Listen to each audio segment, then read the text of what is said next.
If we were never hungry, then think about it. Dieting wouldn't have to be a thing. We eat too much a lot of times, and we don't feel like we're eating too much because our hunger cues are telling us that it's time to eat, so we don't feel like we're doing anything wrong. But in reality, a lot of it does start up here in the brain, so we need to eat foods that are more satiating, but it's much more complex than just eating something that has a lot of volume because it's not going to make you hungry. So let's go ahead and dive in. Now, normally carbs are something that would probably make you a little more hungry simply because the blood sugar and the insulin spikes and falls and things like that. But the carb does matter. Believe it or not, number one is boiled potatoes. When potatoes are cooked in a boiled fashion, it seems to have an effect on what is called protease 2. So let's talk about this. There's a study published in the journal Nutrients. It took a look at subjects consuming rice, pasta, or potatoes, the same amount, 45 grams of carbohydrates worth, along with 200 grams of meat sauce and 200 grams of veggies. There was a significant difference in the appetite later on of the group that had the potatoes compared to the rice or compared to the pasta. The kind of carb, the kind of starch does matter. Now, when you look into this data more, you see, okay, this protease 2 inhibitor that is in potatoes actually slows the breakdown of something called CCK, cholecystokinin. CCK is a signal from your gut to your brain. So if you slow down the breakdown of CCK, you are allowing CCK to be signaling to your brain that you are full for longer.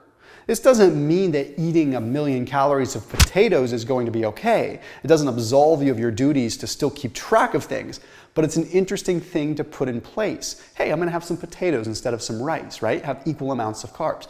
Now we move into something that I am very big on: eggs and beef. Eggs and beef are two of the most satiating kinds of proteins that you can eat, and there's some data to back it up too. There was a study that was published in the American Journal of Clinical Nutrition. They took a look at subjects that consumed no breakfast, consumed a moderate protein breakfast, and consumed a higher protein breakfast, usually with something like steak and eggs. They monitored them for 7 days. Okay, they took a look at MRIs, they looked at their brains, they looked at their body, they took a look at their blood work, their biomarkers there, and they took a look at their overall habits, how they actually did things and how they choose to eat and things like that. Well, they found that the high protein group had significantly higher levels of daily fullness. They were satiated throughout the course of the day, and their levels of evening snacking were significantly less, even when calories were matched. So higher protein with breakfast carried over all the way into how much they would eat in the evening, because nighttime snacking is a serious problem. I don't let nighttime Thomas make decisions, because nighttime Thomas is not a cool guy. Nighttime Thomas has no impulse control, so if I can control nighttime Thomas by doing something in the morning, life is good for me and my family. Now, the reason behind this is there's an increase in PYY, peptide YY, which is what's called a gut incretin. So it communicates with the brain, binds to a receptor in the brain, and lets the brain know you're satiated. Also results in a decrease in ghrelin, which is the hunger hormone. But there's a little bit more than just that. They found there was a decrease in hippocampal pre-meal activation, okay, and also the amygdala and the midbrain, okay, or actually the midfrontal brain. So what they found ultimately is this decrease in activity of these parts of the brain ultimately led to more impulse control. So there were better reward circuits being activated. Therefore, these parts of the brain weren't being lit up when someone saw food, okay? Very, very important stuff. There is a snack that is really, really, really cool that I just learned about 6 months ago. I put a link for them down below. They're called Carnivore snacks. 2 ingredients in it. Literally just meat and Redmond real salt. That's it. So we're talking, you can get like a ribeye steak. It's like a ribeye that's sliced super thin and then dried and has salt on it. And it's something you can bring with you and you can munch on it. So that way you're getting the actual snack.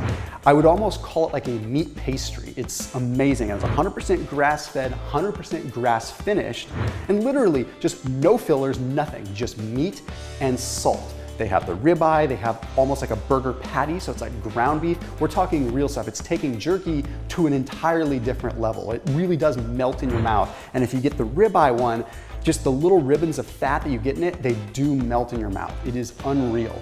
They're also land to market certified. Now there's only about 70-ish companies in the world that have this certification. So you can check out what that means. I put a link down below for that.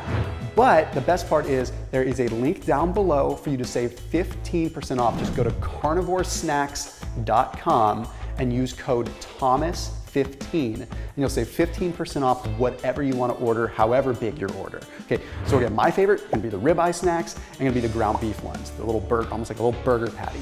Something you could bring with you, you could add them to eggs, you could have them with your breakfast. If you're on the go and you say, okay, I just want to have some beef in the morning when I'm on the go, and you don't want to eat beef jerky because it's just kind of chewy and not that fun, definitely try them out. So that link is down below. I'm serious, total game changer, 2 ingredients, real food. The next one is going to be specifically chia seeds and flax seeds. Now, soluble fiber in general is great, but I want to highlight chia and flax just because they have such good microbiome benefits as well. But let's talk about the data behind soluble fiber for just a second with hunger. There was a study that was published in Nutrition Reviews that found that just adding 14 grams of fiber per day for just 2 days led to a 10% decrease in hunger and a subsequent 1.9 kilogram weight loss just by adding 14 grams of fiber per day, which is so easy to do.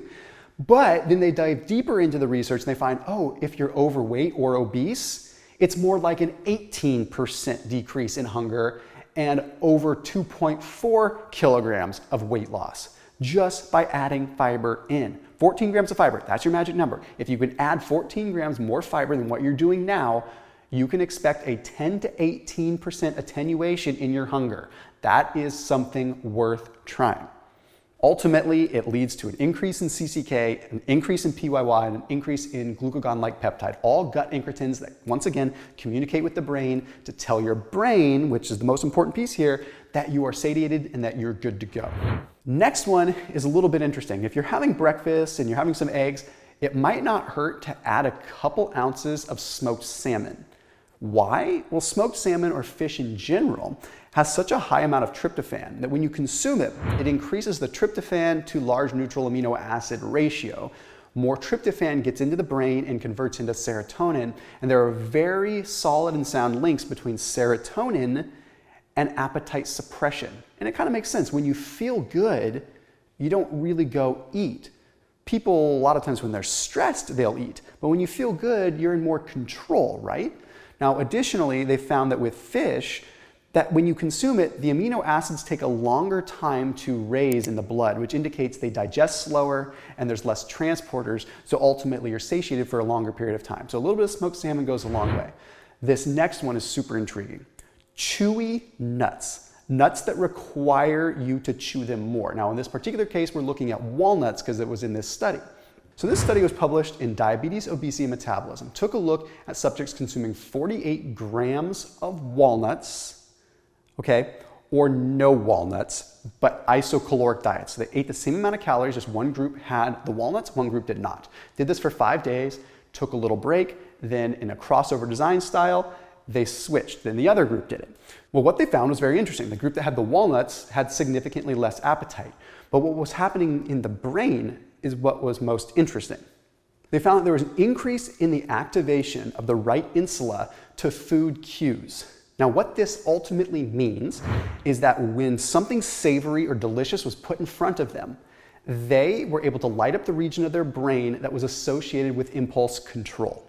They were able to control themselves more, the group that had the walnuts. They also found there was an increase in the dorsa anterior insula as well, which has to do with, once again, cognitive and impulse control. So they were able to literally have delicious food put in front of them and be able to abstain from it better than the group that did not have the walnuts. And this was a crossover design, so it worked either way whenever the groups switched. Now, there was another study that was published in American Journal of Clinical Nutrition that took a look at almonds and that found when subjects chewed almonds 40 times compared to 10 or 15 or 20, it was significant, the impact it made on their appetite. They actually even saw an increase in glucagon-like peptide 1 significantly when subjects chewed their almonds more. Pretty wild. It probably stays true for just about any nut. This next one is very interesting. It's the last and final one I want to talk about. MCT oil about an hour before eating has a tremendous impact. There's a study published in the European Journal of Clinical Nutrition, had subjects get up and have 20 grams of either corn oil or 20 grams of MCT oil.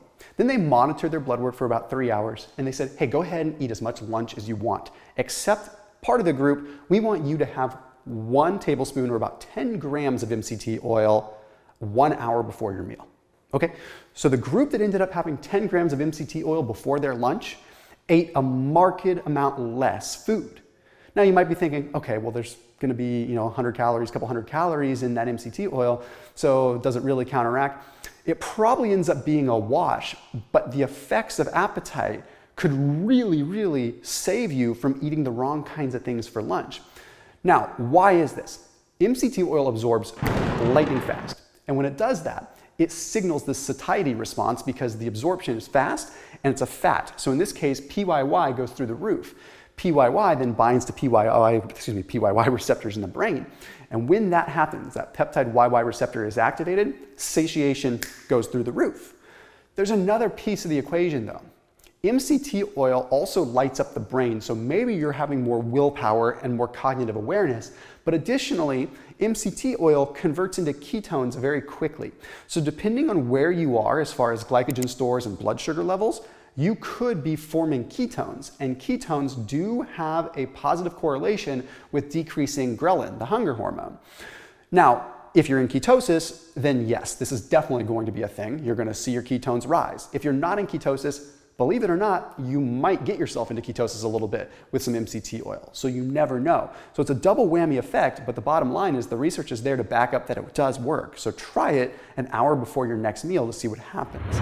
So as always, keep it locked here on my channel. Don't forget to check out Carnivore Snacks down below, and a big thank you to them for the support on this channel. See you tomorrow.